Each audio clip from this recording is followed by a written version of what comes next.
সবাইকে। দেখো আজকে দীঘাতে আমাদের সেকেন্ড ডে। এখন আমরা রেডি হচ্ছি, ও রেডি হয়ে পড়েছে, এবার আমি রেডি হচ্ছি, সাজছি। এখন আমরা যাব ঘুরতে। আর আমরা আজকে গাড়ি নিয়ে যাব, কোথায় কোথায় যাই তোমাদের সাথে পুরো ব্লগটাই শেয়ার করব। আশা করছি আজকের এই ব্লগ দেখতে তোমাদের খুব ভালো লাগবে। তো চলো আমি এখন রেডিটা হয়ে নিই, তারপরে বাইরে তোমাদের সাথে যাব। তো আমরা রেডি হয়ে পড়লাম। আর আজকে আমাদের সেকেন্ড ডে, বললাম একটু আগে। তো আমরা ভেবেছিলাম যে দ্বিতীয় দিন আমরা প্রচুর ঘুরবো, এদিক ওদিক করে ঘুরবো। আর আজকে আমাদের গাড়ি নিয়েই যাবো আর কি। সকাল থেকে যে বেরিয়েছি শুধু ঘুরেই যাচ্ছি। তো কোথায় যাচ্ছি, কি কি করছি, সেই ব্লগটাই আজকে দেখবে তোমরা। তো এখন যাচ্ছি নিচে। আর আজকে ওয়েদারটা বেশ ভালোই দেখলাম, খুব ভালো ওয়েদার ছিল। তো আমরা গিয়েছিলাম 3 দিনের জন্য, আর হাফ বেলা আর কি, মানে 3 দিন 3 রাত কাটিয়েছি। আর একদিন হচ্ছে বেলায় চলে এসেছিলাম আমরা, ওই 10:30টার মতো। আর আমরা ঠিক করেছিলাম 2 দিন ভালো করে মানে ভিডিও করেছিলাম। আর তৃতীয় দিনের দিন কিছু কিছু ক্লিপ আছে, কিছু কিছু ভিডিও করেছি, মানে প্রপার ভিডিও করিনি। কারণ ওই দিনটা ভেবেছিলাম আমরা নিজেদের মতো করে কাটাবো, কোনো ভিডিও করার ঝামেলা করব না। তাও করেছিলাম কিছুটা, সেটাও তোমাদেরকে শেয়ার করব। আর আমরা ভেবেছিলাম যে 2 দিন ভালো করে ভিডিও করে নিই, কী করছি কোথায় যাচ্ছি সেটা শেয়ার করি। আর একটা দিন রাখবো নিজেদের জন্য, শুধু নিজেদেরকে সময় দেবো। আর যদি মনে হয় তাহলে ব্লগ করবো, আর না হলে করবো না। তো কিছুটা করেছি, সেটাও শেয়ার করব। আর দেখো আমরা এখন যাচ্ছি। আর ও বললো প্রথমে আমরা যাব মোহনা, দীঘা মোহনাতে এখন আমরা যাচ্ছি। আর এটা হচ্ছে মাছের বাজার। আর তো এখান থেকে ঢুকতেই একটা মাছের গন্ধ লাগছিল, মানে মাছ বাজার আর কি। তো দিনটা বেশ ভালোই কাটছিল। আমরা এখন দীঘা মোহনায় এসেছি।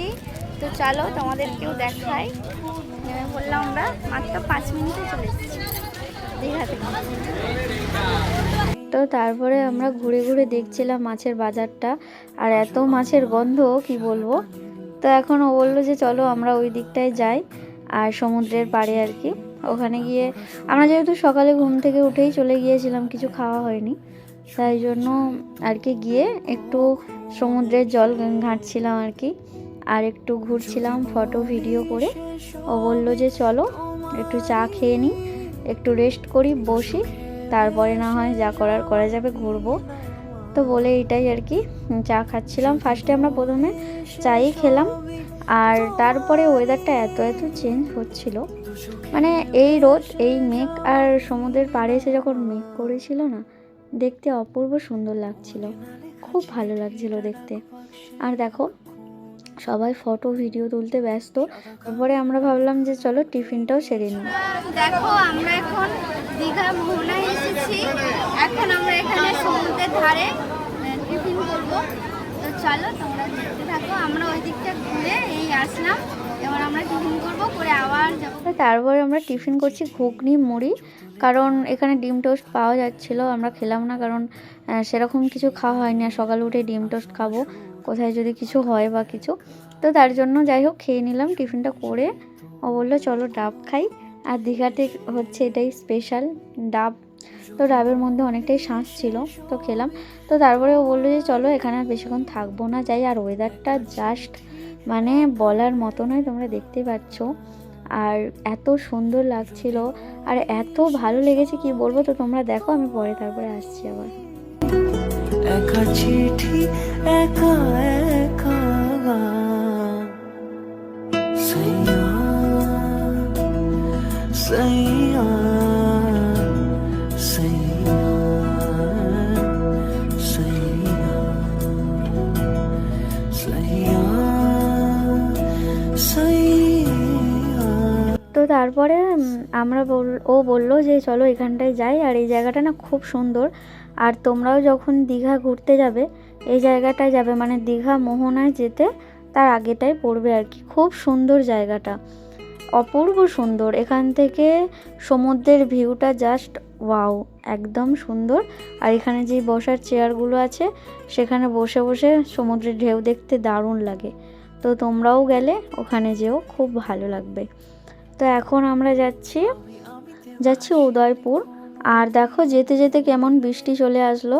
আর মাঝে মাঝেই বেশ ভালো লাগছে, ওয়েদার এত চেঞ্জ হচ্ছে, একবার বৃষ্টি, কখনো রোদ, কখনো মেঘলা, ভালোই লাগছিল।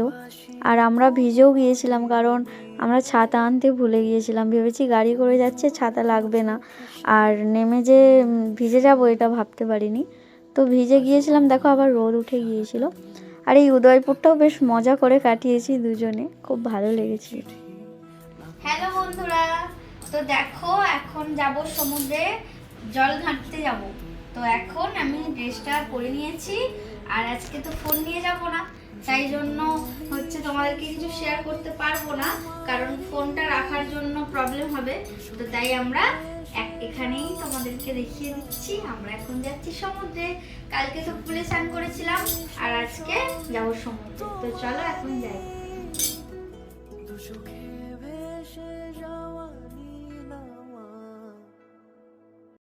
গিয়েছিলাম, স্নান টান করে এসেছি ওয়াশরুমে। এখন এইগুলো জামা কাপড়গুলো ধুয়ে নেবো, তারপর আমরা লাঞ্চ করবো। তো চলো তোমরা দেখতে থাকো ভিডিওটা, আমরা খুব মজা করছি।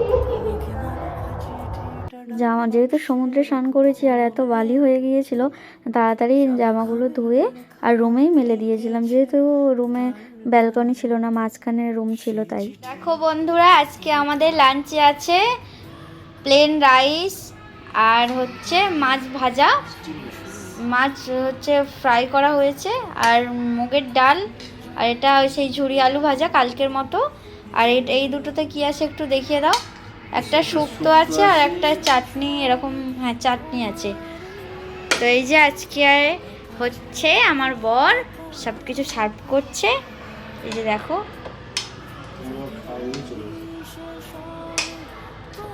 তো চলো আমরা এখন খেয়ে নিই, তোমাদের সাথে আবার পরে দেখা হচ্ছে। সমুদ্রে গিয়ে ভালো মজা করেছি, নেক্সট দিন তোমাদেরকে দেখাবো আর কি। ওই দিন আমরা সমুদ্রে গিয়েছিলাম, ফোন নিয়ে যাইনি, আর ভাবলাম যে নিজেদের মতো কাটাই, পরের দিন দেখা যাবে যদি নিয়ে যাই যাব। তো তারপরে দুপুরবেলা খাওয়া দাওয়া করে লম্বা একটা ঘুম দিয়েছি দুজনে। আর তারপর উঠলাম তখন 7:30 বাজে, আর উঠে বললো চলো একটু যাই, সন্ধ্যাবেলা একটু ঘুরে আসি, সমুদ্রের পাড়ে যাই।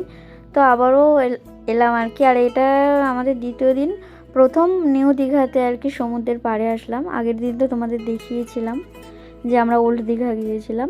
তো তারপর একটু বসে থাকার পর চিপস, আইসক্রিম, এটার ওটা খাওয়ার পরে আমরা এসেছি কিছু কেনাকাটা করতে। তো তারপরে দোকানগুলো ঘুরে ঘুরে দেখছিলাম, আর তোমাদের সাথেও সেটা শেয়ার করছি। তো দুদিন আমরা খুব ভালো করে ঘুরেছি আর ভিডিও করেছি। তারপরের দিন তো তোমাদেরকে বললামই যে সেরকম একটা ভিডিও করা হয়নি। তো এখন আমি দেখছিলাম সেই যে ছোটো ছোটো পাখাগুলো হয় না হাতে করে, ওইগুলো আর কি দেখছিলাম। তো আমি এবার থেকে ভেবেছি এটা তো কিছুদিন আগেকারের ভিডিও আর কি, আমরা যখন দীঘা গিয়েছিলাম। তো আমি ভাবছিলাম, আর দেখো এই সফট টেরিগুলো কি কিউট না দেখতে, কত সুন্দর দেখতে। আর হ্যাঁ, যেটা বলছিলাম, আমি না এবার থেকে তোমাদেরকে যখন ভিডিও করব ঠিক তার পরের দিনই আর কি শেয়ার করব ভেবে নিয়েছি, আর ব্লগ করব। তো এখন দেখো এসেছি বিরিয়ানি খেতে, যেটা তোমাদেরকে বলার সেটা হলো হাজি বিরিয়ানি। দীঘা গেলে তোমরা অবশ্যই অবশ্যই টেস্ট করো, কারণ অপূর্ব মটন বিরিয়ানি ছিল। আর আমরা রাতে বললাম না আগের দিন যে রাতের খাবারটা আমরা কিন্তু বাইরে থেকেই খেয়ে নিতাম, আর দুপুরবেলার খাবারটা আমরা হোটেলে খেতাম। তো এখন যাচ্ছি বিরিয়ানি নিয়ে, 130 বা 40 এরকম নিয়েছিল মাটন বিরিয়ানি। আর দীঘার মতো জায়গায় মাটন বিরিয়ানি 130-40 টাকায়, আর তাও আবার অপূর্ব সুন্দর টেস্ট, অসাধারণ, মানে বলে বোঝানোর মতো না। তোমরা টেস্ট করো, তো খুব আমরা ভালো। এখন ডিনার করব, আর তোমাদের সাথে শেয়ার করেছিলাম আমরা বাইরে থেকে ডিনারটা নিয়ে এসেছি। তো এখন আমরা খেয়ে নেব। আমরা রুমে খাই দুপুরবেলা, আর রাতের খাবারটা বাইরে থেকে নেওয়া হয়। তো চলো এখন আমরা খেয়ে নিই। তো চলো। তো আমি তো পুরোটা খেতে পারিনি, আর কিছুটা খেয়েছিলাম আর রেখে দিয়েছিলাম। তো দুজনে এখানেই, মানে আমরা প্রত্যেক দিন রাতে বাইরে থেকে নিয়ে আসি খাবার, আর রুমে এসে খেয়ে নিই। তো দেখো আজকের ভিডিওটা কেমন লাগলো বলো, আর এরকম ভিডিও দেখার জন্য লাইক, কমেন্ট, ফলো করে দিও। আর নতুন নতুন ভিডিও দেখার জন্য অবশ্যই অবশ্যই আমার পাশে থাকবে। তো চলো, দেখা হবে আবার নতুন কোনো একটি ব্লগে। আজকের ভিডিওটা এতটুকুই। চলো, টাটা।